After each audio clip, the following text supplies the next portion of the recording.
Welcome, everybody. As I'm sure most of you know, there's an event happening next week. It has to do with these. Ta-da! Official NASA approved, what are they calling themselves? Eclipse viewing glasses, which you will get at the end of the program. Our guest tonight, who is going to teach us all about solar eclipses, is Brent Studer, and he's an associate professor of astronomy at Kirkwood Community College. Don't ask, I screw up that word every time. And he is going to teach us all about eclipses tonight. Thank you for being part of our event. All right, now I got to turn this off. She did it for me. All right, okay. You're on. And is mine on? Yes. All right, perfect. Okay, well, good evening, everyone. I'm glad to see so many faces tonight. I'm glad you could make it. The eclipse is coming up really soon, so I'm glad we were able to get a talk in before next week.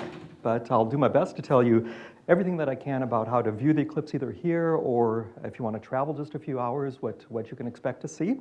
And I'll certainly leave time for questions later on as we as the talk finishes up. And as you were told, I've been teaching astronomy for a long time at Kirkwood here in the Iowa City campus. I've done a few other classes up in Cedar Rapids also. Were any of you here, or do you remember the eclipse in 1994 that was visible in Iowa City? Okay, yeah, that was actually a pretty awesome event too. There was actually what's called an annular eclipse that was visible over Iowa in 1994. So I'll talk a little bit about that type of eclipse too, just as a warm-up to the big event next week. And just a little bit of background information. I always tend to provide a foundation for the material. Really what this is just telling us right here is that we've known a lot about the orbits of planets and the moon around the Earth for some time. These are the three laws that were developed in 1609 and 1619 by the German astronomer and mathematician Johannes Kepler that we still use today to describe the orbits of planets and, in fact, the orbits of anything that moves in a closed orbit, whether it be a star orbiting another star, a planet around a star, a moon around a planet, or even the artificial satellites orbiting Earth. So we have these three laws. They're kind of important here because they do actually play into the different aspects of eclipses. The first one that is really fundamental is that orbits are ellipses. They're not perfect circles. And you really don't find perfect circles within nature because circles are unstable. Any slight deviation due to gravitational influences will cause the orbit to deviate from perfectly circular. So we can create perfectly circular orbits, but you have to have rockets and fuel, and you tend to reposition satellites occasionally to maintain circular orbits. So orbits naturally tend to move towards elliptical orbits. They're lower energy orbits. So the Earth orbits the Sun along an elliptical path, and the Moon orbits the Earth along an ellipse. So that's the main takeaway right there. The other two laws we won't really need to worry about tonight, but that's the main takeaway. And then this just kind of shows you what these ellipses would look like. If you draw an eclipse mathematically, the longest axis through the ellipse, the one that actually is marked up there, if we look at, say, the one in purple, the Sun would actually be located at the point that we call F1. That's what they call a focus. If this were the Earth and the Moon system, Earth would be located at F1, at what we call the focus. And that line that goes through the point F1, since we're talking about the Sun here, the closest point on that purple orbit to the Sun is called perihelion, nearest the Sun. Helios is the Greek god of the Sun. And then the point on the orbit that is farthest from the Sun is aphelion. So that's the way an orbit of the Earth around the Sun would look if this were actually representing the Earth and the Moon system. We would have the closest point being called perigee, such as in geology and geography. So perigee would be the point closest to Earth in an orbit, and apogee would be the farthest point. So again, the orbits are elliptical. These are exaggerated. They tend not to be that elliptical in our solar system when we're talking about the planets and the moon, but that just gives you the idea of what the shape of the orbit is. And the main reason I bring that up is because it plays into how long eclipses last and how often they can occur. That point where the moon is farthest from Earth in its orbit is the point that we call apogee. That is about 252,000 miles from Earth. The point where the moon is closest, about 26,000 miles closer, is at 225,700. The diameter of the moon is 2,159 miles. So sometimes the moon is actually going to be closer to Earth at that point in its orbit. You probably have heard the term supermoon mentioned a lot. They picked up on the media. It's not a term that astronomers use, but something that is picked up in the media. A supermoon is actually what we call a perigean moon. It's when the moon is full and at or very near its closest point to Earth in its orbit. So it's technically called a perigean full moon, but supermoon is something that, like I said, has become popular in the public. There's also sometimes the occurrence when the full moon is farthest away from Earth along its orbit, and that would be the apogean full moon. But typically, on other times, the moon is going to be somewhere between those two extremes. The other thing to kind of remember is that I said that planets orbit the sun in ellipses also, so sometimes Earth is going to be at it's aphelion, sometimes it's going to be at perihelion. In fact, it's kind of an odd occurrence, and I always ask my students this and see if they can guess, or maybe tell them this, or tell them this and ask them in a quiz. But believe it or not, we're actually closest to the sun in our orbit in January. It's right around January 4th is when the Earth is closest to the sun. We're farthest from the sun right around the 4th of July. So it has absolutely nothing to do with whether it's hot or cold in terms of our weather. That all has to do with how Earth is tilted on its axis of 23.5 degrees. So the northern hemisphere is tilted towards the sun in summer, and it's tilted away from the sun during winter. So it doesn't have to do with whether the Earth is at perihelion or aphelion. It's the axial tilt that helps determine the seasons. But that distance from the sun does come into play with the eclipses. And there's that aphelion distance around July 4th. We're about 94,500,000 miles from the sun. We're at perihelion around the 1st of January, 1st or 2nd, somewhere in that. It varies from year to year. About 91,400,000. So the average distance is what people often hear is 93 million miles. So that's the average distance from the sun. And then the diameter of the sun, it's 864,000 miles, roughly, in diameter. That's about 108 times bigger than Earth. So you could fit 108 Earths across the sun's equator. So considerable difference in the size of the sun and the Earth.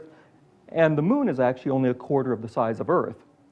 But by a strange cosmic coincidence, right now in the history of Earth, the moon being on average about, say, 235,000 miles away from Earth, and the sun on average being about 93 million miles away from Earth, the sun is almost 400 times farther away from the Earth than the moon is. Coincidentally, it's 400 times bigger than the moon. So we get this strange cosmic coincidence that occasionally the moon will actually move across the sun, and because of the difference in size and distances, the moon will completely block out the sun.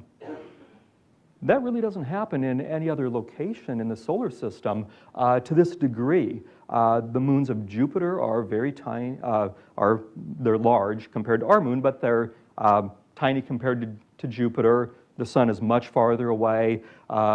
Saturn's moons don't see this effect. So you might be able to see an eclipse like this, from a very particular geometry where a spacecraft moves, in orbit around a planet and moves between its moon and the sun. So they may occur artificially, but these naturally occurring eclipses are pretty rare. And it's actually a fairly temporary phenomenon too. The moon is actually moving farther away from Earth. So when the moon first formed billions of years ago, it was much closer to Earth, about 1/10 as far as it is today, and it's drifting away at about, I believe it's about an inch a century, roughly. So it's gradually drifting away. So in a few 100 million years, we may not even have solar eclipses like this. So it is kind of an interesting time within Earth's history that we can actually have these total solar eclipses. So the cosmic alignment works out perfectly for us at this time in Earth's history. And so here's that geometry of the solar eclipse. Probably have seen one of these figures before. The orbit of the moon is shown as a circle here, just to make things a little bit simpler. Earth's orbit is shown over there, a portion of that. And we can have two types of eclipses, the lunar eclipses and the solar eclipses. The lunar eclipse, which we're not going to talk about today, but the lunar eclipse actually occurs at the time of what we call the full moon. And that is because during full moon, the moon is on the opposite side of Earth from the sun. So we would have the sun, the Earth, and the moon in alignment. And during a full moon, it's possible that the moon can cross into Earth's shadow. And it's much easier to see a lunar eclipse, and they do occur more people on Earth can see a lunar eclipse, because the Earth is about 4 times bigger than the moon. And so that's a pretty large target for the moon to hit, is that shadow produced by an object 4 times bigger than the moon. So the moon can cross through the Earth's shadow, producing a lunar eclipse, and they do occur fairly regularly. The nice thing about a lunar eclipse is anybody on the nighttime side of the Earth can see it. So half of the world's population can see a lunar eclipse at any, whenever they occur. And they occur roughly about once every 6 months, roughly. And they do coincidentally occur within 2 weeks of the solar eclipses also, because these solar eclipses occur when the moon moves in front of the sun, and that occurs at the phase that we refer to as the new moon. So the illuminated side of the moon is the side that is facing the sun. We see the shadow side of the moon, so we really don't see the moon at all up there in the sky, because the illuminated side is away from Earth. And that's what we call the new moon. The new moon and full moon occur about 2 weeks apart, roughly 14 days. So we're going to have a total solar eclipse on the 21st. There was actually a lunar eclipse a week ago, because the solar eclipse is next week. And then I believe there might be another partial lunar eclipse a couple weeks after that. But they are often separated by 2 weeks, because that's the time it takes to go from full moon to new moon, or from new moon to full moon. And because the moon's orbit is elliptical, sometimes the moon is a little bit farther away from Earth than average. Sometimes the Earth is farther away from the sun than average. So the exact timing of the eclipse really depends on where the moon is at in its elliptical orbit and where the Earth is at in its elliptical orbit. But that is basically the geometry of the eclipse. Because the sun is not just a tiny point in the sky, it actually appears to be the size of the full moon. We trace these rays that go from the lower limb of the sun to the lower limb of the moon, lower limb to the upper limb, and then from the upper limb of the sun to the lower limb of the moon, upper limb of the sun to the upper limb of the moon, and we end up producing 2 shadows, because the sun is not a point source of light, so we end up with 2 shadows. We end up with this widening cone that is spreading out right here and then hits the surface of the Earth in this large circle. That's what we call the penumbra. The penumbra is a region where the sun is only partially blocked from your perspective. So anybody who lives down in this area of where the penumbra strikes the ground, if you were to look towards the moon, you would see some crescent of the sun appearing behind the moon. So in the penumbra, you're only able to see a partial eclipse. That's what we'll have here over Iowa. If, however, you happen to live someplace where the shadow reduces down into a cone, anybody that is under this part of the shadow, which is called the umbra, if you look towards the moon is going to completely block the sun from your perspective. So the umbra is where the action is at. That's really where people would love to be for a total solar eclipse, because that's when you see the sun completely disappear from the sky.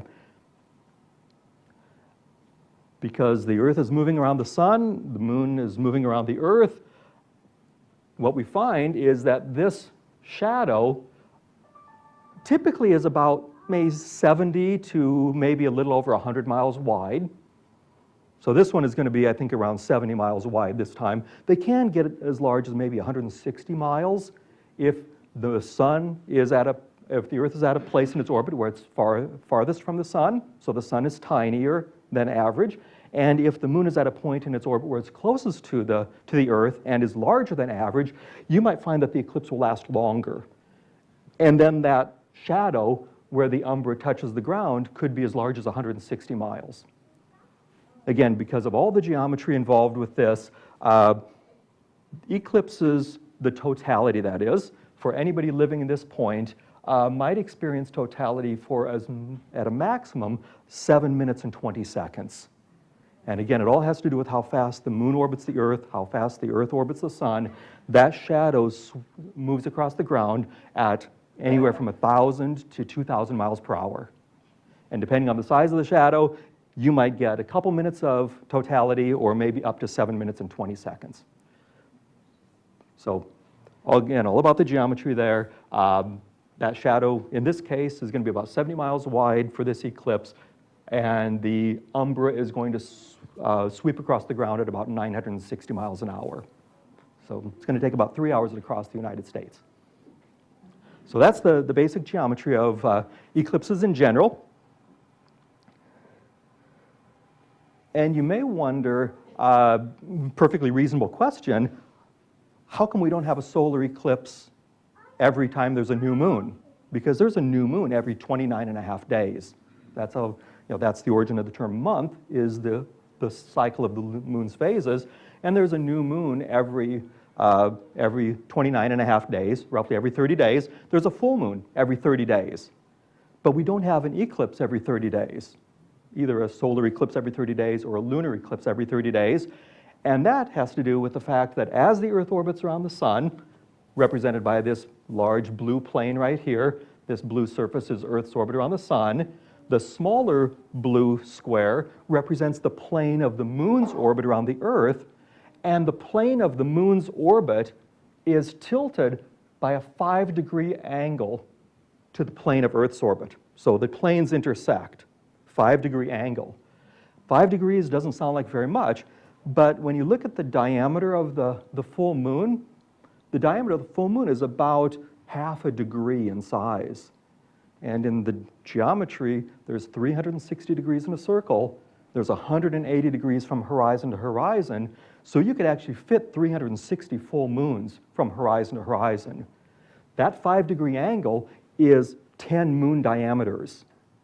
So it doesn't take a lot for the moon to actually miss the sun completely because of the tilt of its orbit around the Earth compared to the Earth's orbital plane.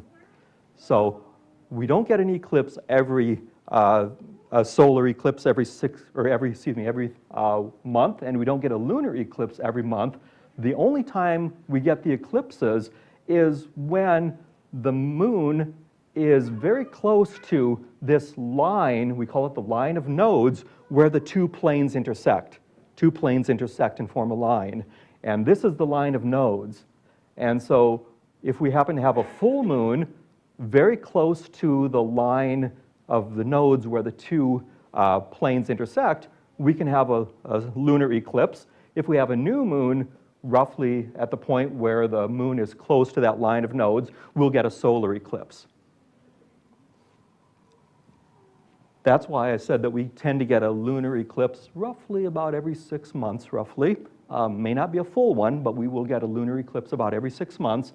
And we will get a solar eclipse about every 6 months also, because it takes 6 months for the Earth to travel from one point on the line of nodes up to the other point. So we typically will get an eclipse about once every 6 months, but they're not always total eclipses. They may be what we call partial eclipses. Because the moon only has to be close to the line of nodes, not exactly on it, believe it or not, it's possible to have up to 7 eclipses in 1 year.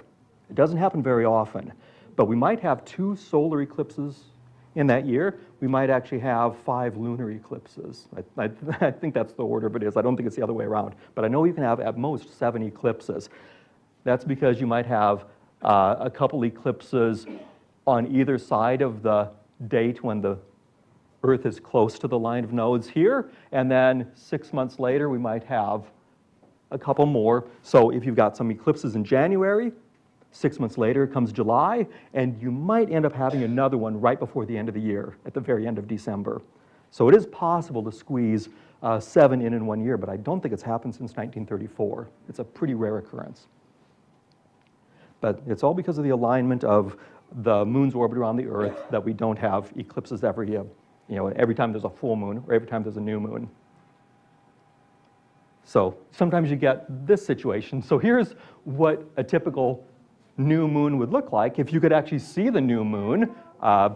We have the sun there, and then right up above the sun at the 12 o'clock position, the same size as the sun is the new moon up there, probably about 5 degrees away from the sun. So that's what we typically would see. We don't see the new moon, and it generally does not cross in front of the sun because of the tilt of the two axes. Okay. So you might have the sun completely blocked by the moon. You might have the moon only block part of it. And again, that depends on if you happen to find yourself under the umbra or under the penumbra. You can either experience a partial or a total solar eclipse.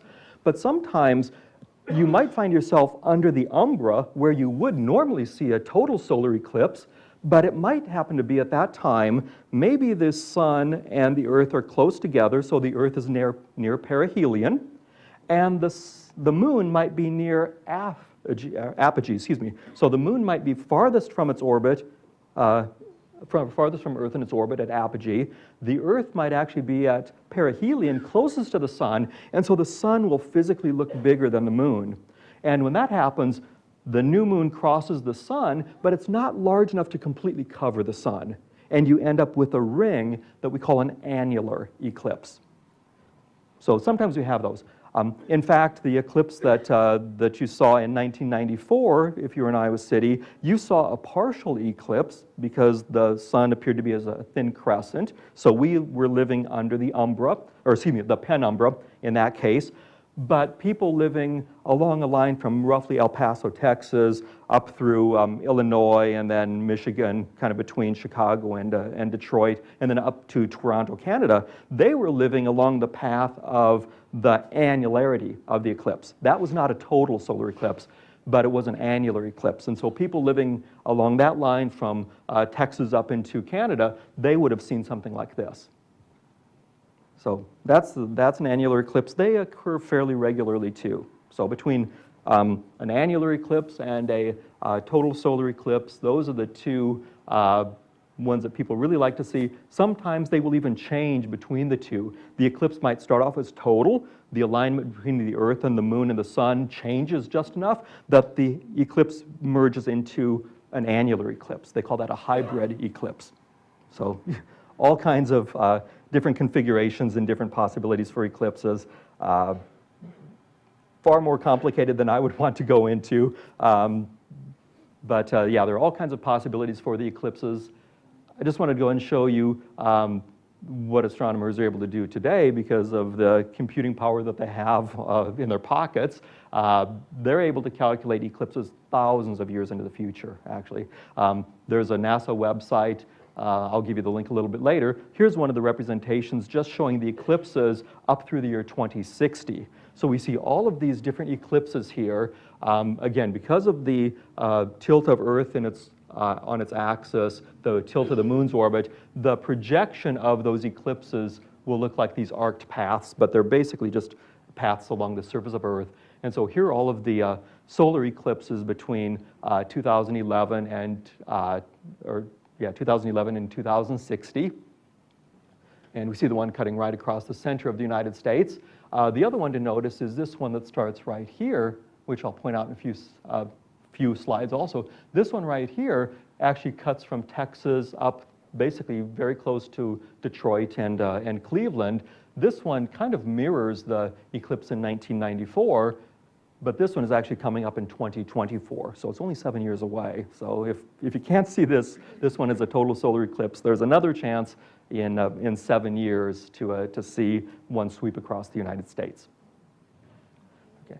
And some of these change colors. You can see that some are pale, kind of a pale peach color, some are yellow. That's just indicating whether they are total solar eclipses or partial, or excuse me, total or annular. Some of them actually are hybrids where they're both peach and yellow.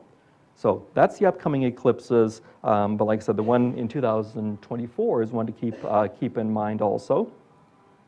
I'm not going to go into a lot of detail here, but I just want to give you some idea of how complicated this is, and if you think of how difficult it is to maybe program, your DVR or even to download an app, there's something called the SAROS, which describes the relationship from one eclipse to the next. They discovered about 600 BC, the Chaldeans, who actually ruled Babylonia. So the Chaldeans and the ancient Greeks, about 600 BC, actually realized that eclipses are related to each other. They come in what they call families. And they were watching the sky very carefully, and they noticed that there are 3 ways to actually measure the month. You could count the time from new moon to new moon. We call that the synodic month. You could actually measure the time that the moon goes from perigee to perigee, because even though they didn't really understand orbital dynamics, they believed that the moon orbited the Earth. They always believed all the other planets orbited the Earth too, which was incorrect, but the Earth really does. The moon really does orbit the Earth. So they could actually see the change in the moon's size from night to night, and they would determine when one perigee occurs and when the next one occurs, and the length of time between one perigee and the next is what we call the anomalistic month. And then, knowing that eclipses can only occur when there is an alignment between the Earth and the Sun and the Moon along this thing that we call the line of nodes, that's what we call the draconic month. So the moon actually goes from one node, one point on the node when it's new, to the other point on the node when it's full. So the reason I'm bringing all of this up is 2,600 years ago, they calculated how long these months are. And they all end up being somewhere between 27 days and 29 days. They knew it to the second, believe it or not, that far back. They could keep records that carefully. And doing a little bit of mathematics, they looked at these numbers and looked for what we would call the lowest common denominator. And they found that the lowest common denominator occurs 6,585 days.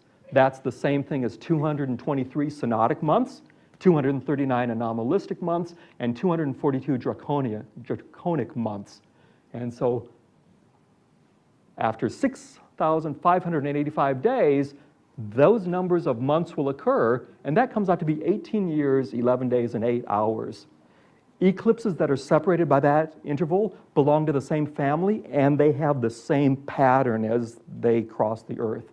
So one solar eclipse that occurs as part of one cycle, there will be another solar eclipse 18 years, 11 days, and roughly 8 hours later that will have the same appearance across the surface of the Earth, but it won't be seen by the same people. And that's because of the 8-hour difference. If it were actually exactly 11 days, 18 years and 11 days, that eclipse would be visible to the same people because it would be right over the same location on Earth. But because it occurs 8 hours later, the Earth rotates once every 24 hours, so the Earth is rotated 1/3 of its day, and so that eclipse occurs about 120 degrees longitude away from the other one. But they are related by the same family. They're in the same SAROS. So they are related even though they're visible by different locations. So here's what that would look like. Here is the SAROS that's number 136. And here we see eclipses. I think 1937 is the earliest one on there. So we have 1937 is this eclipse occurred right here. And then 18 years later, 1955, we had this one. And then 1973. And then we'd go over here to 1991. This was the one that some people actually may remember. This one crossed over the big island of Hawaii. So when we talk about eclipses and when they last occurred in the United States, we have to be careful to say whether it was the continental United States or just over United States territories. So this one was actually visible over the big island of Hawaii and then over the tip of Baja, Mexico, and then down into Mexico and through Panama and that area. And then 2009, 2027, this one will be, and then we've got the other ones up there. So that is actually one part of a SAROS. The SAROS itself will last about 1,300 years before the alignment changes enough, and eclipses will not occur as part of that family again. And new SAROSes start also, excuse me. And so new SAROSes will start also. This one at some point will come to an end after about 1,300 or 1,400 years. The eclipse that's coming up next week is actually part of a SAROS cycle that started in 1639. So the first eclipse was, I think, January 4th, 1639. And it will continue as part of a family of eclipses for about another 700, probably about another 1,100 years or something like that. Okay. So getting up to what we're going to see in another week, here's the last time that totality occurred over Iowa. And this one was 1869. So here's the path of totality. This is just a Google map here that I got from NASA. The center line is in red right here. So this is the place where the eclipse lasted the longest. As you would move away from this red line up to the bluish-purple line in that direction or down to this bluish-purple line, you would have a shorter time of totality. And then right here, you might just have 5 seconds of totality as the moon just skirts over the sun and is off. So you need to get close to the center line if you want to see the total solar eclipse. But that was one that was visible over Iowa, 1869. And you may wonder how often one location can have a total solar eclipse. And so Iowa City is in this one here. So Iowa City was within the path of totality in 1869. If you don't go anywhere and you just wait for a solar eclipse to occur, you'll have to wait about 350 years, roughly. So this is going to be your wait. October 15, 2153. That's the next time totality occurs over eastern Iowa. So yeah, that's why people actually chase eclipses. You can't really wait for one to come to you unless you're very lucky and happen to live in just the right spot. So the next one visible over Iowa City, it's a little bit shorter than the average of 350 years, but we're still looking at somewhere, nearly 200 years, at least, or almost 300 years, not quite. But so that's how long it takes typically for a total eclipse to occur over the same location. Now that's not to say that you can't see a partial eclipse. You can see partial eclipse pretty regularly. I've seen, I don't know, probably a dozen or more of them, because partial eclipses are visible to anyone that lives under that penumbra, and that's a much larger shadow than the umbra. So you have a much better chance of seeing a partial eclipse. And again, here's just kind of showing you what the path of the eclipse looks like, and you'll see maps like this online or maybe in the newspaper as we get closer to the day, and I know they're even published right now. So here's the path of totality right here. There's one point along the path of totality where the eclipse will be longest. Either side of that, it may be a few seconds shorter. Here's the place where the shadow first strikes. Umbra moves across the Earth. This place gets the eclipse longest, and then the alignment begins to separate, and then the total eclipse ends for people over there.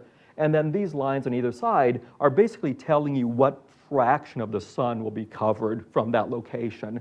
And typically they go something like, maybe 15% of the sun, or excuse me, about 85% coverage or 90% coverage. So it might be something like 85% coverage, and then maybe 70% coverage, and then something like 55% coverage, and so forth. So that kind of gives you an idea that the farther away you get from the path of totality, the smaller the percentage of the sun is that will be blocked from your perspective.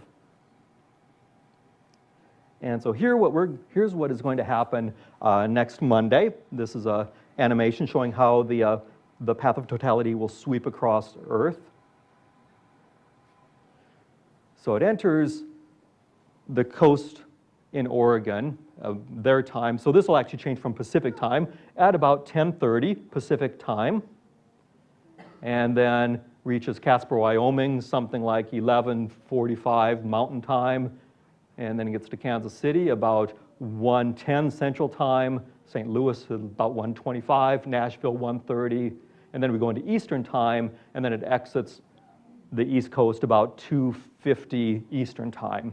So again, it takes about 3 hours for the shadow to cross the Earth. So we've got a few major cities along the path. And for us here, we are going to get something about 91 to 92% of an eclipse here. So I'll just run it one more time. It actually kind of gives you an idea of what the percentage is across Iowa.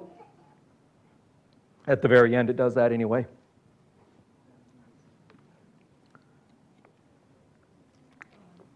But this line that is up here, this represents the 90% coverage of the sun. So we're under that line, so we're at about 92.5% here in Iowa City.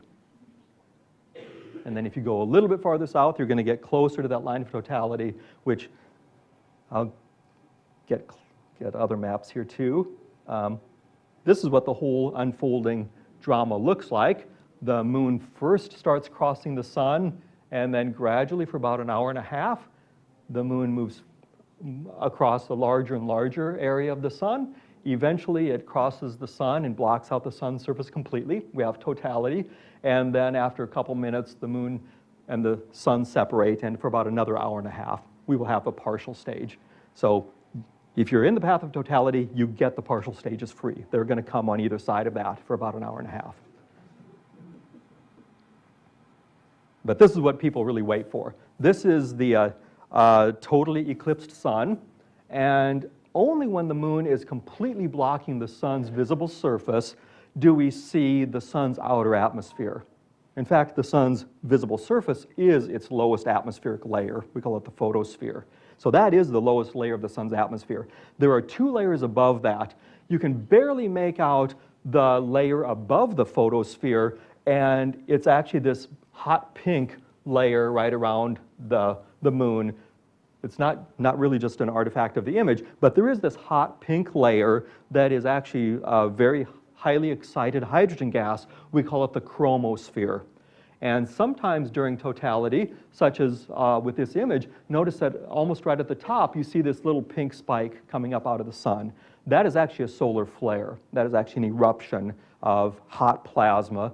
A plasma is an electrically charged gas, and so that is an eruption of electrons and protons coming up from the sun's visible surface due to the sun's magnetic field accelerating the gas. So sometimes you can actually see these flares and prominences peeking out from behind the moon, and so you see those as part of the chromosphere. The part that most people will see, though, is this pale, ghostly outer halo we call the corona. And depending on how many sunspots there are on the sun and how active the sun is at that time, the corona may be small, and I expect it's probably not going to be very large for this eclipse because the sun is almost blank right now with very few sunspots on it. So the sun is not very active right now, and its magnetic field is fairly calm. And when there are few sunspots and the sun's magnetic field is fairly calm, the corona tends to be smaller. At times of sunspot maximum, when you can have a large number of northern lights displays also, the corona tends to be larger. So when the sun is active, the corona might actually extend out maybe 5 solar diameters. It would fill the whole screen out here. So it can be really impressive during times of solar activity. But it probably will be a little bit smaller this time. But when people look at this, you can actually see streamers here. So you see some filamentary structure there. And the only time you can see the corona is during totality. Even when a tiny sliver of the sun's surface is visible, the sun is so bright that you can't actually see the corona. You only can see that during totality. Okay. And I might as well point it out also right here that, that during the stages right up to totality, you definitely need to wear these glasses. They're not overstating the case that you need to wear these solar glasses at all times if you don't have a chance to see totality. The only time you can take them off safely is during totality, because when you're looking at the corona will be about as bright as the full moon. So it's safe to look at the corona. And what can actually happen as the moon just crosses the sun and completely blocks the sun's surface, what you might actually end up seeing for people that actually get a chance to go see the total solar eclipse is you might find that the last bit of sunlight crosses through the valleys on the moon's surface, and you get sort of a what they call Bailey's beads. An astronomer, Francis Bailey, studied these and determined what they were. Bailey's beads are actually the last rays of sunlight passing through the valleys on the lunar surface, and you get what look like a string of pearl effect around the edge of the moon. And then as the last rays of sunlight are visible through the last valley, you might get a glint of sunlight which almost looks like a diamond ring effect. And that's something that people really like to see. They look at the Bailey's beads and they really hope they get to see that diamond ring effect as the last rays of sunlight are blocked out and the moon completely covers it.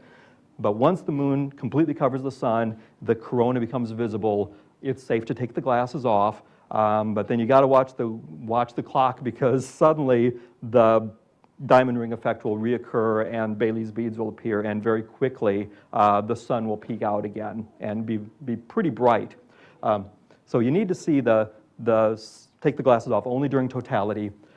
Just to give you an idea, here in Iowa City, we're going to have about 91.5, I think is what I have. We're part of SAROS 145, by the way. So there's the path of totality. You can see that according to this, for those of us here in Iowa City, roughly about 1:15 is about the time when the sun will be covered by the moon to its greatest extent. It's actually 1:13, as I'll show you in another slide. We will get about a 92% coverage, and I'll even show you what that looks like in a simulation. But if you go a little bit south of us, even 4 hours south to the northern suburbs of Kansas City, or along Interstate 35 to a little bit north of Kansas City, or if you go down towards Columbia, Missouri. Columbia is in the path of totality, and then the southern suburbs of St. Louis. So the way it cuts across Missouri is the northern suburbs of Kansas City, all of Columbia, Missouri, and then the southern suburbs of St. Louis. Or you could go into Nebraska a little bit there too. St. Joseph, Missouri is going to be really, really busy. Some of these places have been promoting this for well over a year, but it actually cuts up through Lincoln and Beatrice, Nebraska. But the closest point is somewhere near, the central Missouri at about 4.5 hours away. So you could actually do it in a day trip if you wanted to do it, get up in the morning. Here's a couple resources, and if you check this out online, once it gets up online, you can look at this. The one site that I use over and over again is a NASA astronomer who has made eclipses his profession as an astronomer. His website is just called MrEclipse.com, and it's a NASA-run website. Fred Espenak is a veteran observer of eclipses. He's seen over 27 of them. He's been predicting eclipses for years, knows all the programs. He has data on his website that predict eclipses 5,000 years into the future. So he's got the mathematical skill and knows the programs to do that. Michael Zeiler is an astronomy professor. I used his book a couple times. He's got a website that's just called GreatAmericanEclipse.com. Both of these will have maps and other information on this particular eclipse, how to observe it safely and things like that. But if you do want to go see totality, and again, I'll show you what you're going to see here in Iowa City if you stay in Iowa City, because you'll still get a good show. But if you do want to see totality, you really do need to plan ahead. And I've heard them say everything from take bottled water with you, take toilet paper with you, because if you go to a rest stop or if you go to a state park, you and 20,000 of your closest friends are going to be there probably. Some places in Tennessee, they're estimating 20,000 people will be at the state parks.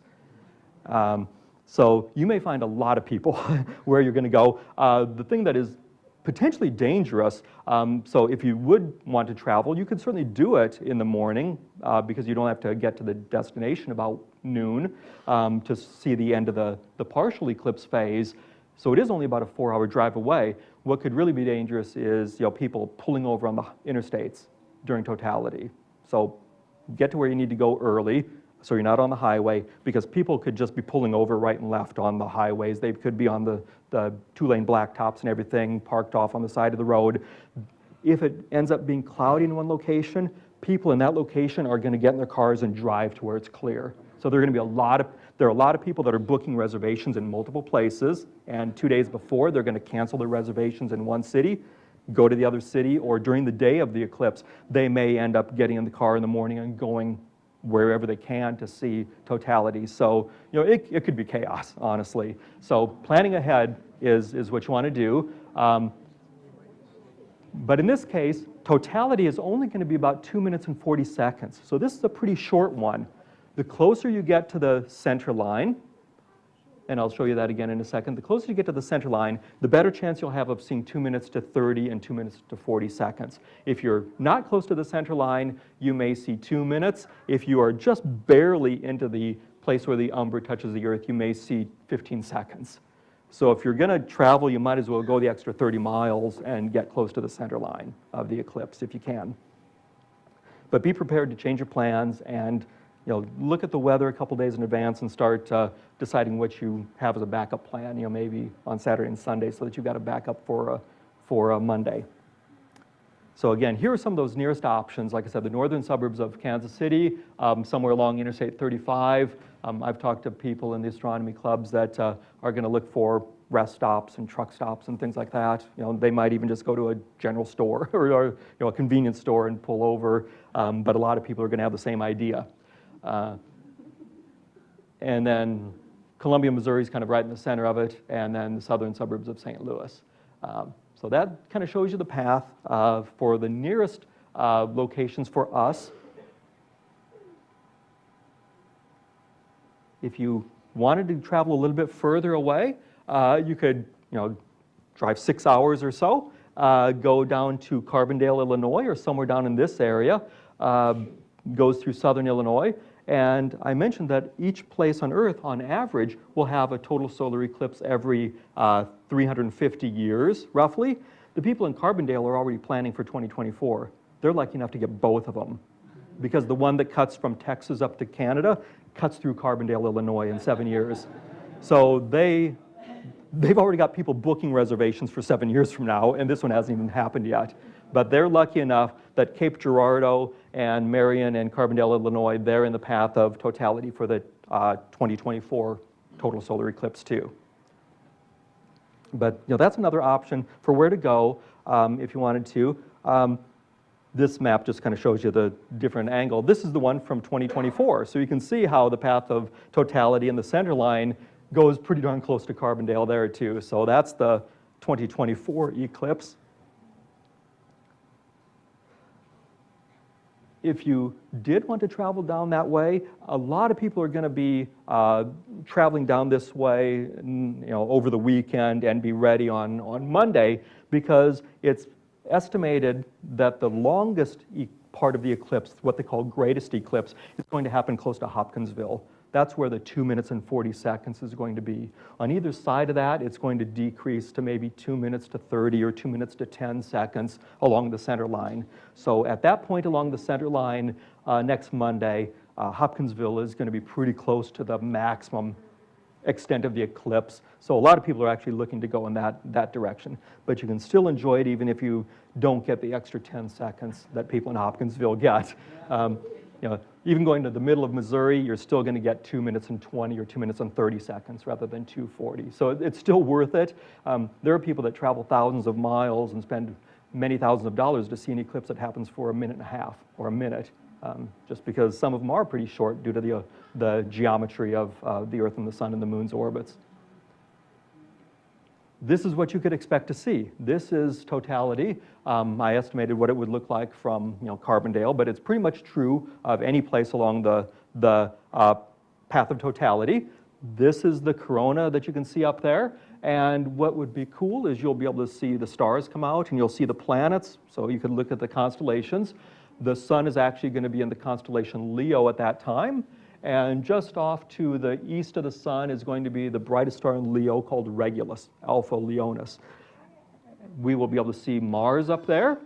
And actually a little bit further off the screen, which I don't have on this slide, you'll actually see Venus, which is visible right now about 5 o'clock in the morning. Venus is incredibly bright before sunrise right now.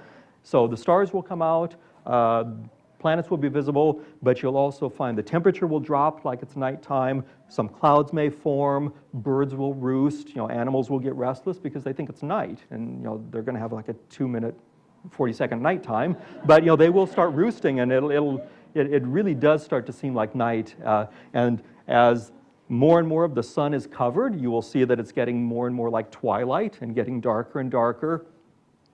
And then eventually, if you get a chance to experience the totality, it's like being hit by a freight train of darkness. It's just this shadow moving across the ground at 960 miles an hour. And you can actually see the shadow approaching, because when you look off to the horizon, you can see that it's bright on the horizon, and there'll be a tunnel of darkness coming towards you, which is a pretty amazing experience. I'm definitely going to try to record that with I'll just use the iPhone to do that, and I'll take a few pictures, but I'll probably try to catch that with the phone just because that's such an interesting experience, and it's not something you would be able to experience unless you're in the path of totality.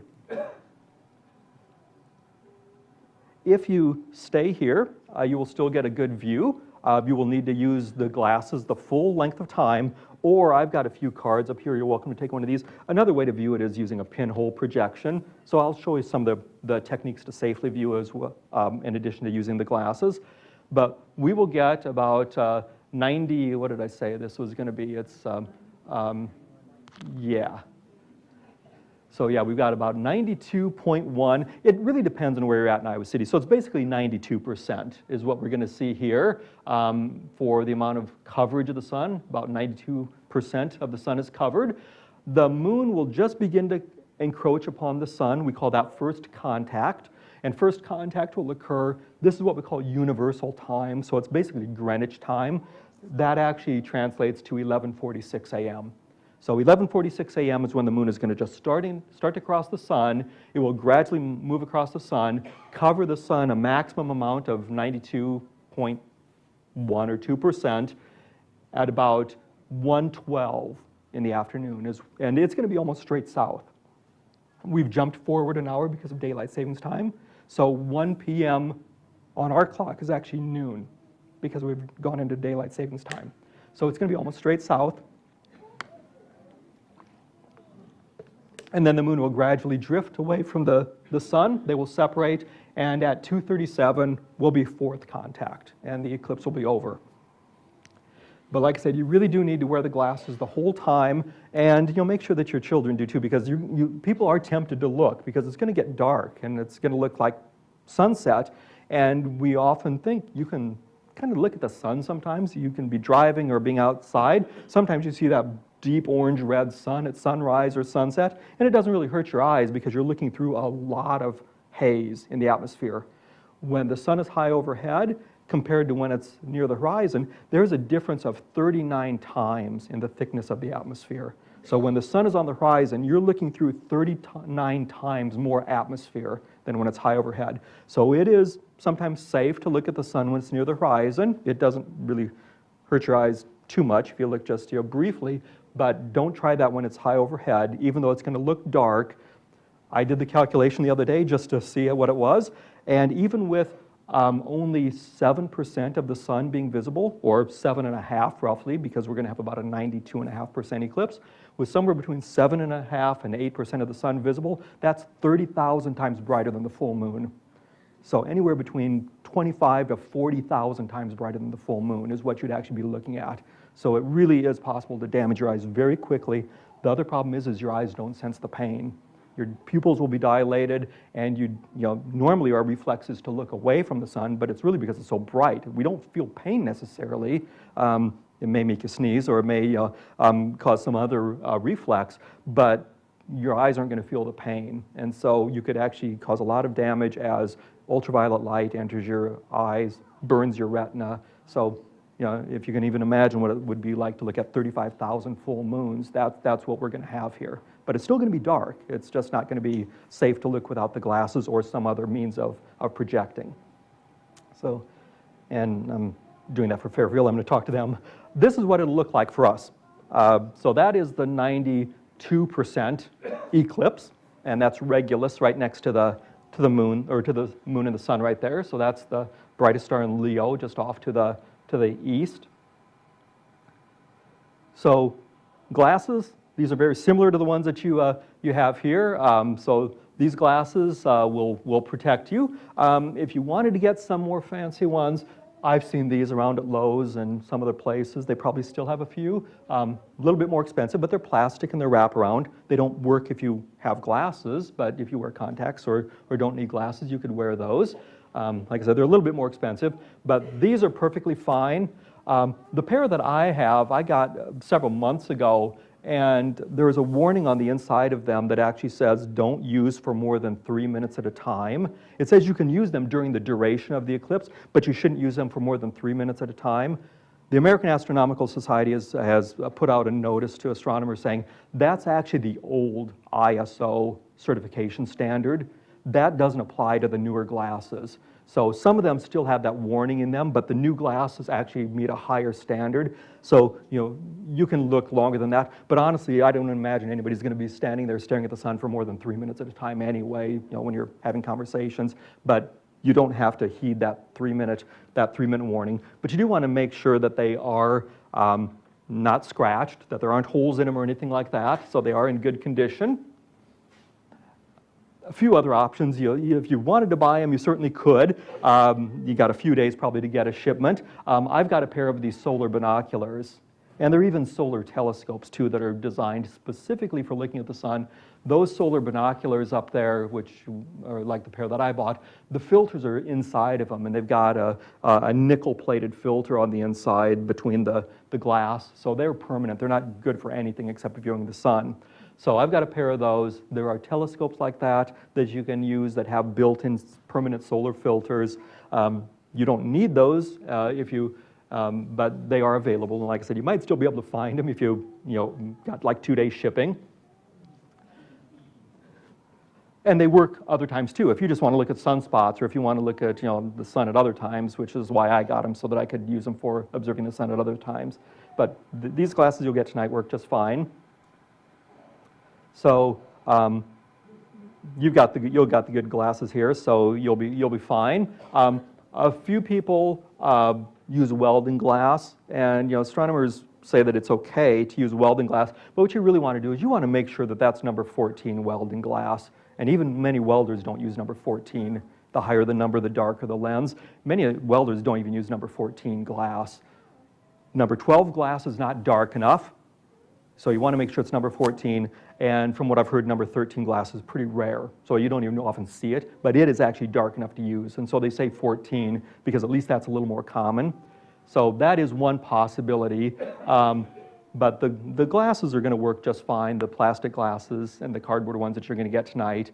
But what you don't want to do is you never want to use the Eclipse glasses with something like a regular pair of binoculars.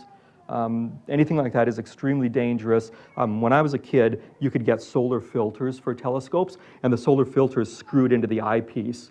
The problem with that is that the sunlight is going through the telescope, and then it's magnified and it hits the filter. In this case, if you use your solar glasses and look at binoculars, you've got magnified sunlight hitting that pair of glasses, and they could burn, just like burning a leaf with a magnifying glass. It could burn the plastic very quickly.